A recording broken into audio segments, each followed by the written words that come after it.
Good day. My topic is all about the sources of error and uncertainty on chapter 4.2.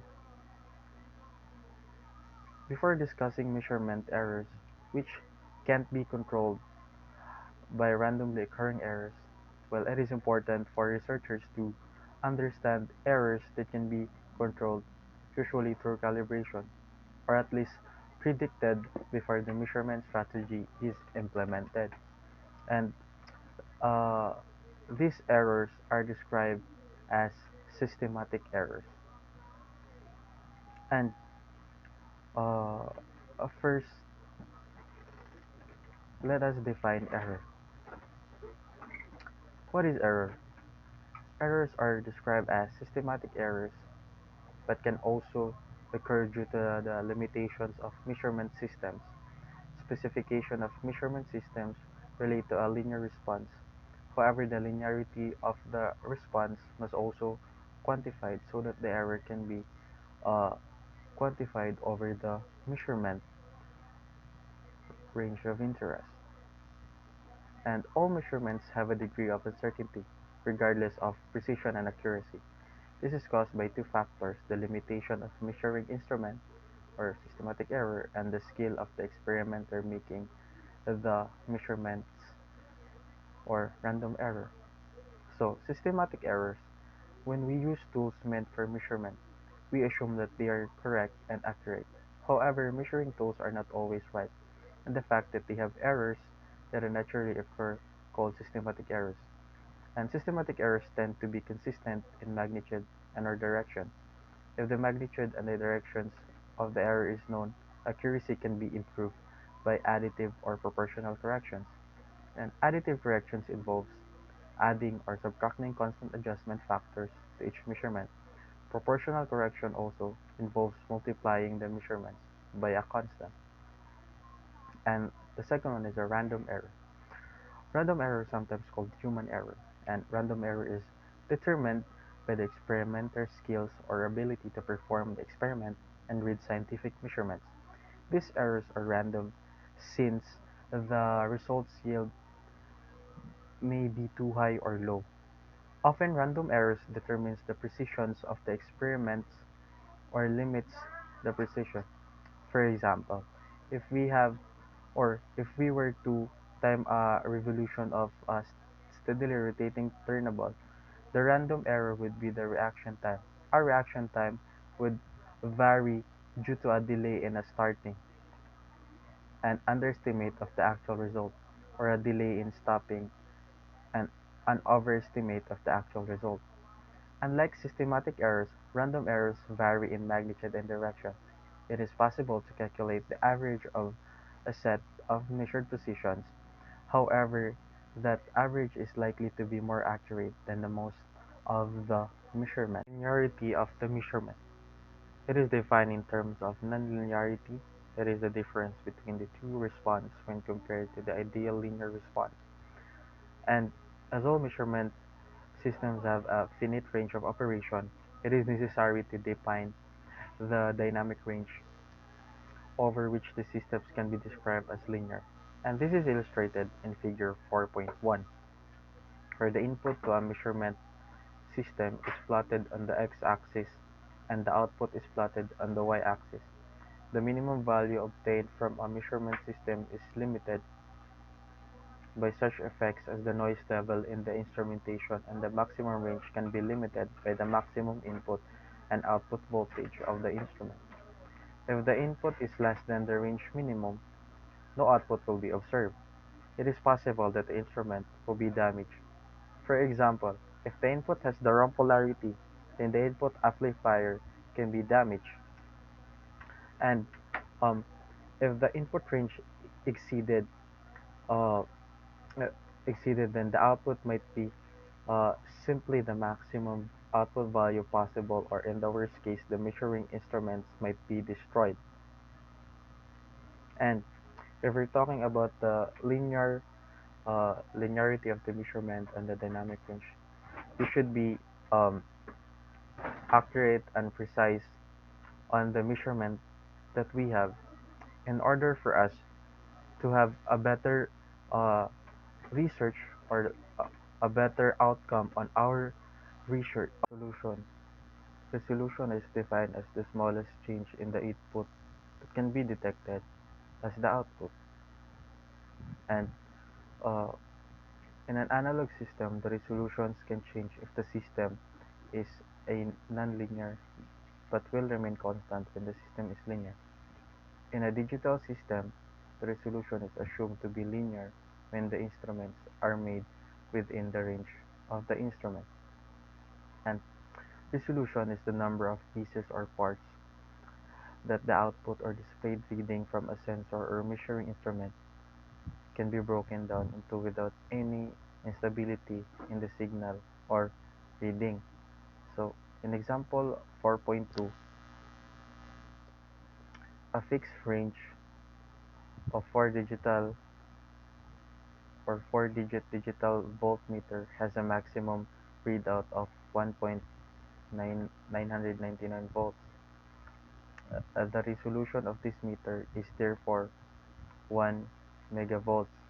If the signal being measured changes by less than 1 megavolts, then no change will be observed in the displays.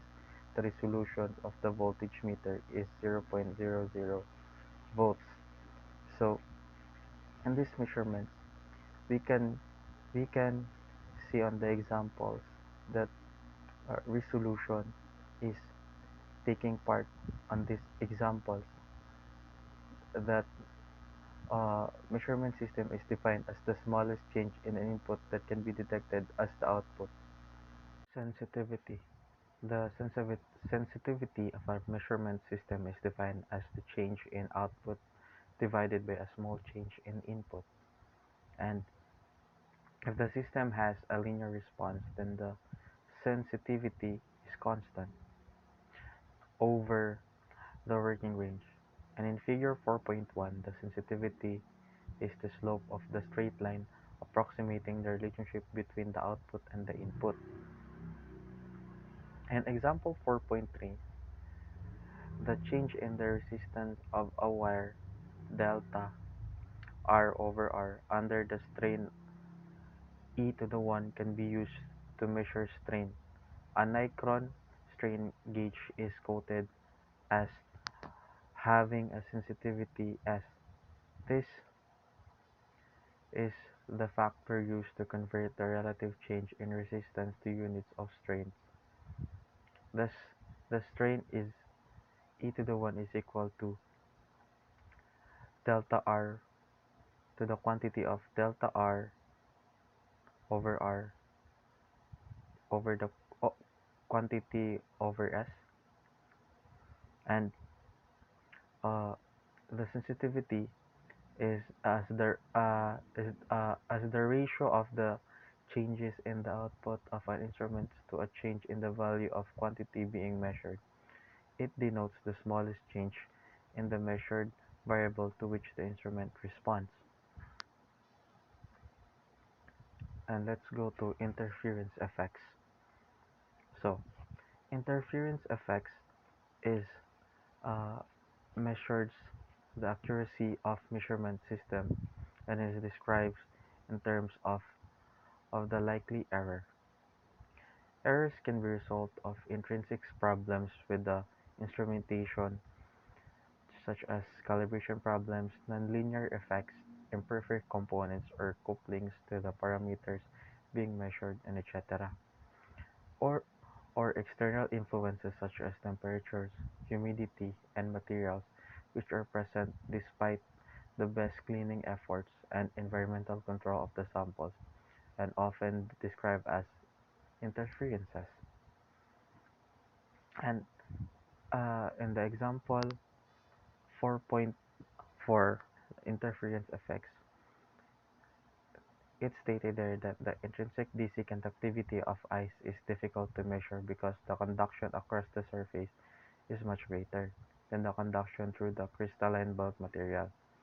The acoustic emission from a rock core under uniaxial compressions are often generated by the surface roughness of the ends of the cylindrical sample in contact with the jaws of the hydraulic frame. rather than the fracturing in the main body of the sample.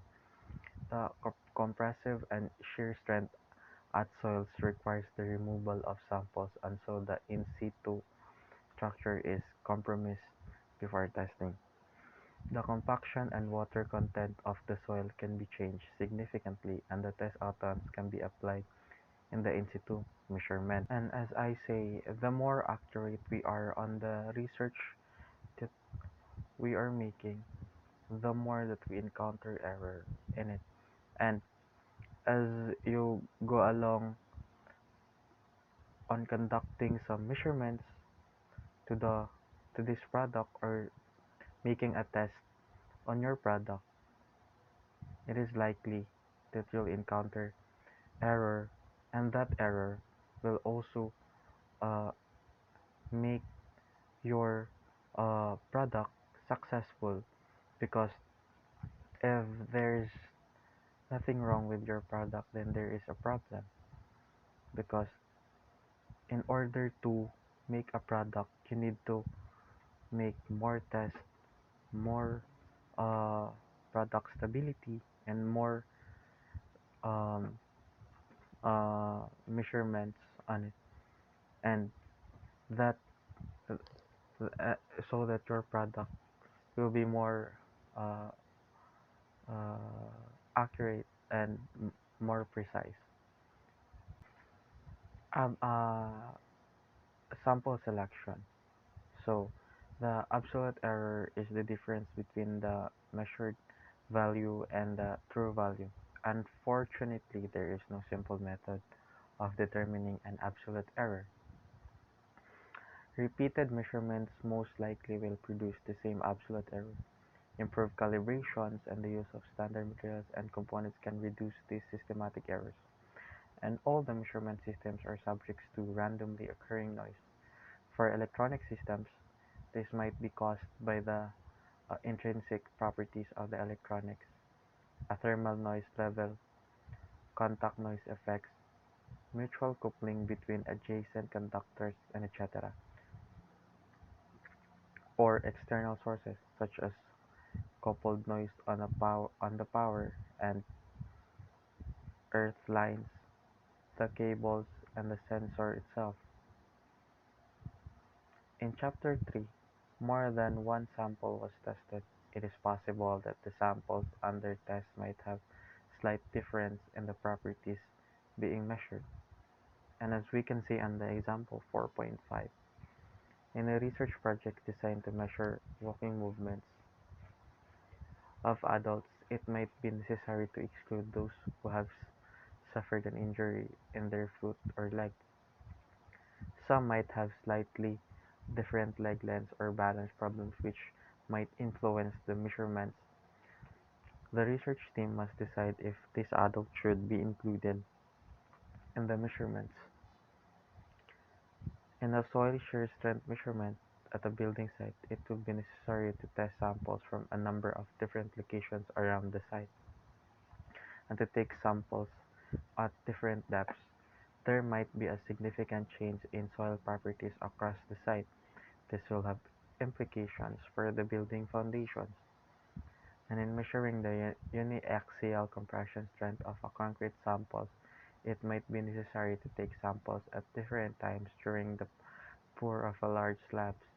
This is because the time of mixings can influence concrete strength and there might be variations in volumes and size fractions of the components used in the mixture. Continuing to our this uh, absolute error topic, which are reflected in difference in the measured values. This is not a measurement error. Rather, it is a different problem in which the method of selecting samples can play a major role in the measurements obtained. A clear scientific method of obtaining representative samples becomes important, as the research output can be highly dependent on a sampling method. The research team must outline the method of sampling as a part of a research plan. When we conduct research, uh, It is rarely possible to collect data from every person in that group. Instead, we select samples. This sample is the group of individuals who actually participate in the research. And to draw a valid conclusions from your results, you have to carefully decide how you will select a sample that is representative of a group as a whole. This is called sampling methods. There are two primary types of sampling methods that you can use in your research. First is the probability sampling and non-probability sampling.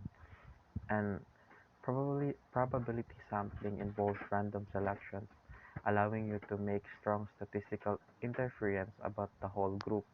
And the non-probability sampling involves non-random selections based on convenience or other criteria, allowing you to easily collect data.